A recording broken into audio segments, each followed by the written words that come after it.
Hi everyone. నిన్నైతే మేము చేపలు కొనడానికి వెళ్ళాం. అక్కడైతే 1 కేజీ చేప తీసుకున్నాము.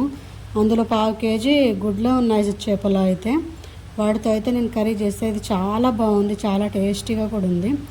దీనికోసం అయితే పొయ్యి మీద ఒక కడాయి పెట్టేసి అందులో కొంచెం ఎక్కువనే ఆయిల్ వేసుకొని ఒక ఉల్లిపాయ, పచ్చిమిర్చి, కరివేపాకు వేసి దాన్ని కొంచెం మగ్గనిచ్చిన తర్వాత ఫ్రెష్గా దంచుకున్న అల్లం వెల్లుల్లి పేస్ట్, పసుపు వేసి దాన్ని కొంచెం మగ్గిన తర్వాత ముందుగా కడిగి పెట్టుకున్న గుడ్లను అయితే అందులో వేసుకోవాలి. అవి వేసిన తర్వాత ఒక 10 నిమిషాలు వాటిని కలుపుతో మగ్గించుకోవాలి. అలా మగ్గిన తర్వాత అందులో ఉప్పు, కారము, ధనియాల పౌడర్, జీలకర్ర పౌడర్, పైనుంచి కొంచెం గరం మసాలా వేసి ఒక 10 నిమిషాలు అయితే దాన్ని కలుపుతూ మగ్గించుకోవాలి.